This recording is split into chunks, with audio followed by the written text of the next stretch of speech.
glad to have everyone here today. My name is Alison Stoner. I am an actress, writer, producer, and host of Simplexity podcast. And I am here today with Alok, who is a gender nonconforming writer and performance artist who's internationally renowned for their poetry, prose, comedy, performance, fashion design, and portraiture that explores themes of gender, race, trauma, belonging, and the human condition. They are also the author of Femme in Public and Beyond the Gender Binary. And to boot, they've been honored as one of NBC Pride's 50 and Out Magazine's Out 100, and they presented their work in more than 40 countries. Hello, welcome. Thanks so much for having me. Yes, excellent to meet you and speak with you. So first, just to clarify, I use she, her pronouns. How do you self-identify? I use they and them pronouns. So in a sentence, that's where did they get their lipstick? And I'm not going to tell you. Excellent. We're going to dive into deep waters right away, but I feel like you're used to that. So your artistry responds to violence against trans and gender nonconforming people, calling for freedom from constraining gender norms, and you advocate for body diversity, gender neutrality, and self-determination. These are new ideas for a lot of people, ideas that might challenge what they were raised to believe. Might you be willing to share what these concepts mean to you? Absolutely. You know, it sounds like a lot of fancy vocabulary, but it really just boils down to my body, my choice. I think we grow up in a society that thinks that it knows us better than we know ourselves. And I'm part of a generation of artists which are trying to challenge that and say, you get to self-author and self-create. And that in fact, these norms do more to erase us than they do to educate us about anything. You are the best instructor on your own experience. And what that looks like is things like beauty and gender actually are infinite. They can't be just confined to binaries or to essential categories. And they're more like stories than they are like words. And to expand on that, we absorb and inherit views of identity, gender, and sexuality based on what you're describing as programming in early childhood, your upbringing, faith communities, societal standards, fashion, socioeconomic class, geography, and media. And for those who do not ascribe to the normative narrative, it is piercingly clear to be an other because nothing is made with you in mind, or worse, it is specifically designed to exclude you. In your experience and observation, what are the most common myths about gender and identity formation that you feel are bringing the most harm to non-binary and gender non-conforming people, and consequently society at large? First of all, there's this very harmful myth that there's only two genders and two sexes. And this is just not true. Actually, for thousands of years in cultures outside of the West, there's long been an ancestral recognition of people outside of the gender binary. So what's not new is us. What's actually new is dividing billions of people into one of two categories and teaching them that that's the only natural way to be. Then the second one is that gender is fixed based off of what you're assigned at birth and that it can't be changed. But that's actually not true. In so many species of animal life, there is gender and sex transition all the time. In fact, gender and sexual diversity, I would argue, are a fundamental part of natural diversity, and that trying to eclipse all of the range of possibility into one of two categories is not only wrong, but utterly unambitious. And then I think the third one is that gender is what you look like and not who you are. A lot of people conflate people's gender presentations with their gender identities. So oftentimes they'll say non-binary is the same thing as androgynous, but there are actually some non-binary people who aren't androgynous and there's some that who are.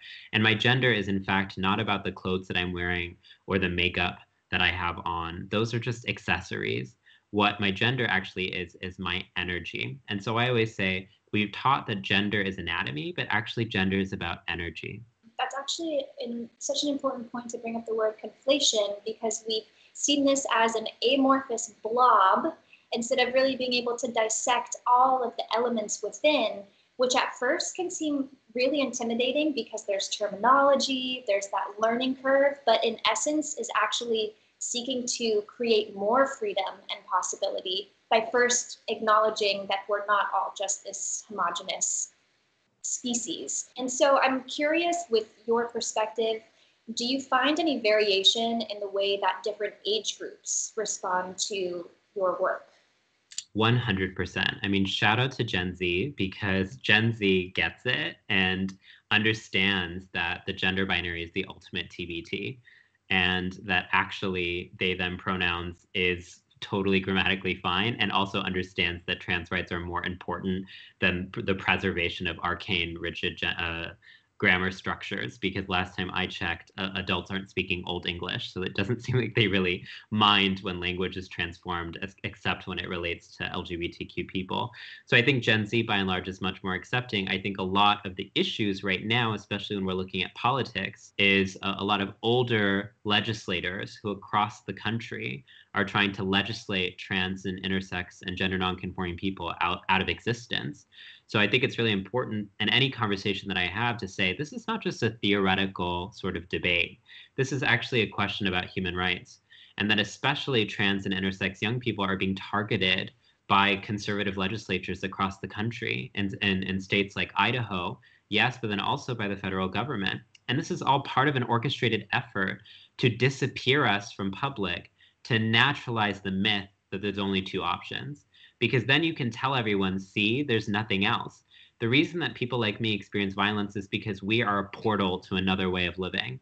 We actually suggest that there's an alternative, that there's an exit strategy, that there's a way of living that you can actually define what your body means to you, that you can wear what you want, that you can practice your artistry, that you didn't have to grow out of your creativity. For me, gender is a method of my creative expression. It's not some fundamental sense of being divided for the purpose of fertility and reproduction. To add to that, this is an invitation to expand one's consciousness overall.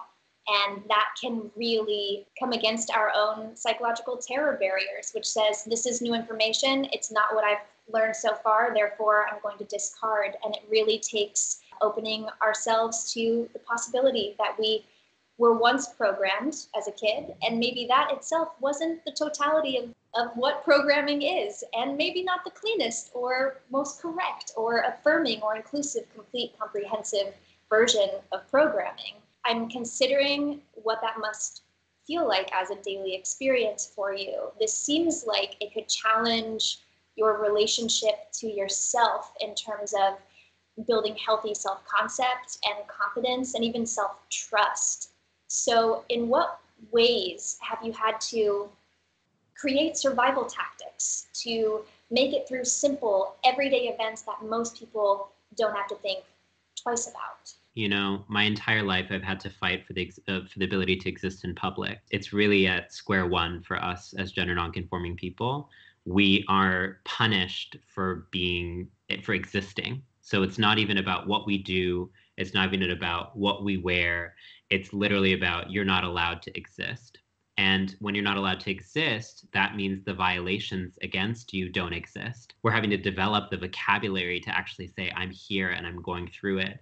And one would think that our natural allies in the gay movement, in the women's movement, would be supportive, but unfortunately, those movements and historically have also sided against us. So it can feel extremely isolating to see how people gain their legitimacy by distancing themselves from you. They say, we're not weird like them. We don't look like that. We're not pushing the envelope like that. And I think that what I really want people to understand is the point that you made, which is we stabilize this injustice by expecting gender nonconforming people to be resilient.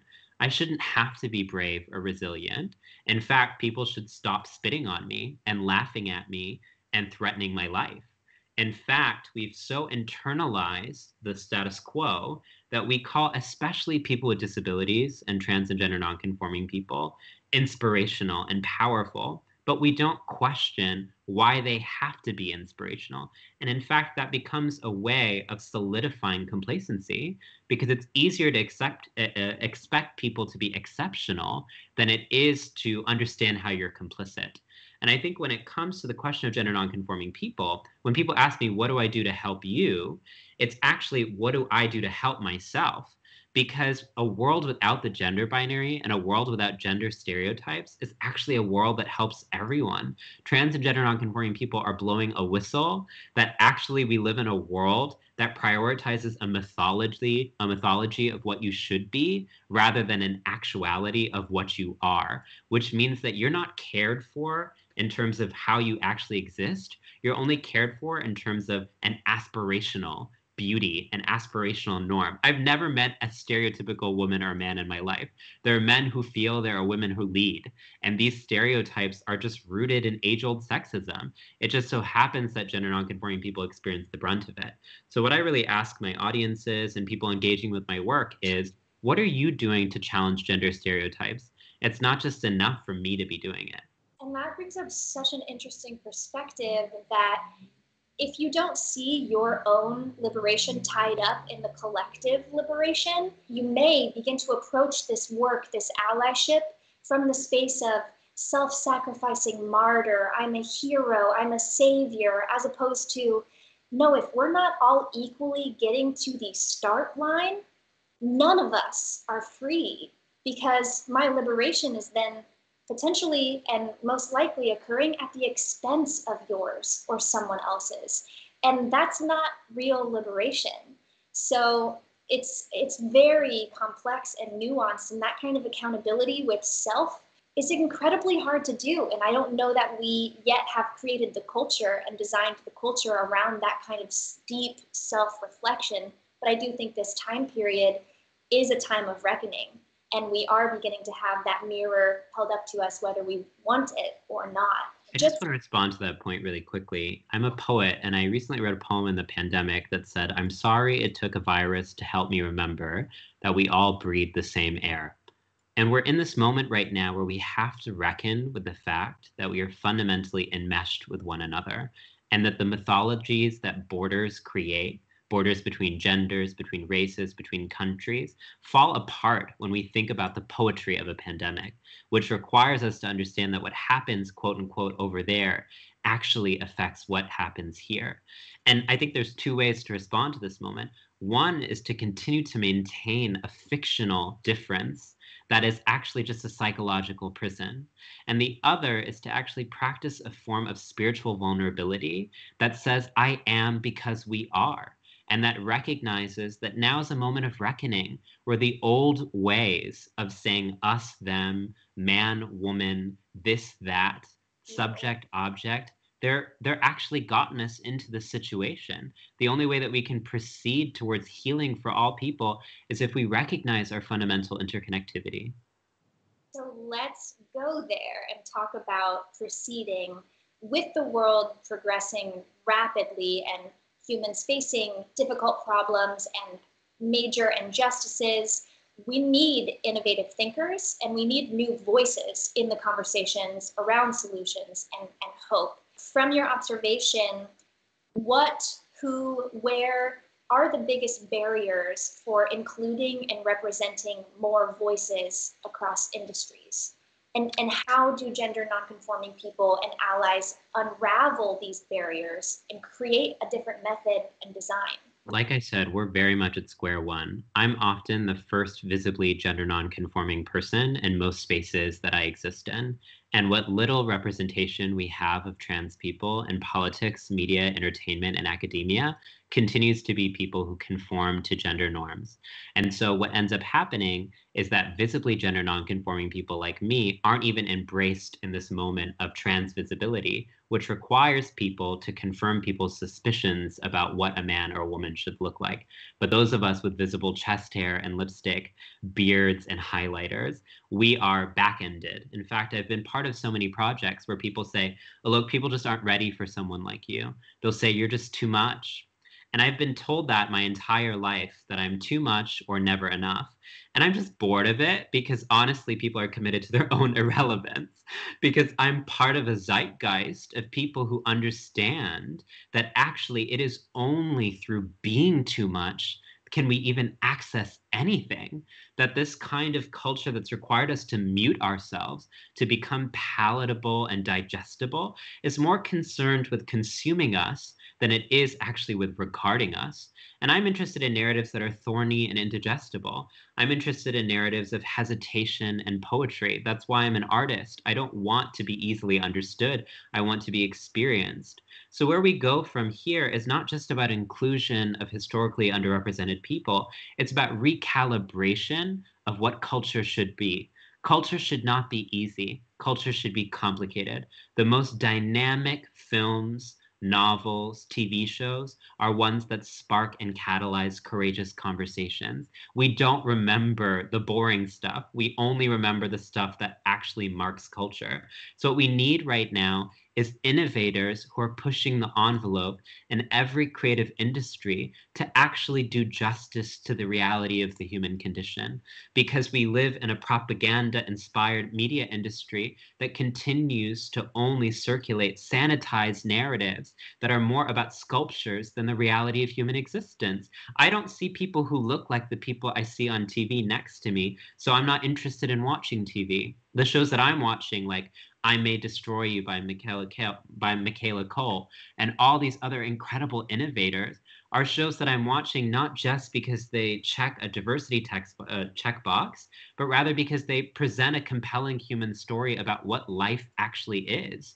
So I want us to reframe the conversation around diversity to be less about tokenizing and more about recalibrating and actually asking ourselves, what does it mean to tell a good story? What it means to tell a good story is to tell an honest story. What it means to tell an honest story is to say that the majority of people in this world are not white, thin, cis. That actually the majority of people in this world also go through heartbreak and loneliness and loss and anguish and grief. And until we accept that people of color and trans people are not just accessories for Hollywood and creative industries to act like they're doing due diligence to diversity, but in fact, invitations to better and more compelling and urgent storytelling, I don't think will go anywhere. I have nothing to add to that. That is so helpful to hear straight through in those words. I really appreciate you sharing that. And I think the only question I have left for this conversation is, when you look at the younger generations, when you look at society, especially maybe young gender nonconforming folks, what advice do you have for them, for folks on this journey who are actually daring to tap into that creative space that says, we have yet to see what is possible because we have not envisioned what is possible. And I'm today committing to tapping into that infinite energy, infinite creativity. What advice do you have for them? It can feel incredibly lonely and painful to be the only or to be the first. But what I want to remind you is that you're part of a sacred legacy of people who've existed for thousands of years and were so beautiful, so tremendous, and so powerful that they had to be disappeared from history.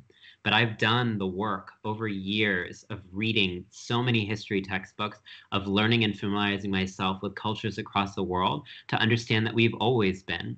And so take solace in the fact that actually you have ancestors looking over and watching over and guiding you. And your creativity and your intuition are because you're tapped into their knowledge, that they paved the way for us. It used to be illegal in the United States to wear more than 3 articles of clothing that violated your assigned sex. It was called the cross-dressing laws. And until the 1960s, people like us would be thrown into prison for being glamorous in public. But yet, we came from ancestors like Sylvia Rivera and Marsha P. Johnson, who went outside wearing makeup, jewelry, and dresses, and were thrown into prison and then dusted off their heels and went right back outside. Why? Because they understood there is no legitimacy to a law that is anti-fabulous. And to be fabulous is to not just define ourselves by meager articulations of law, but to recognize that my law is my divinity. And that is what I follow. To know your worth and to actually accept that you're part of a sacred legacy means that all of these insults to you are just mediocre suggestions. how can we find and follow and support your work and being and celebrate you right now? You can find me at my Instagram is at ALOKVMENON. Well, thank you so much for chatting with us today, and thank you everyone for tuning in. There's a lot more in store, so I can't wait for you to experience the rest of this day in programming. Thanks, y'all. Thank you.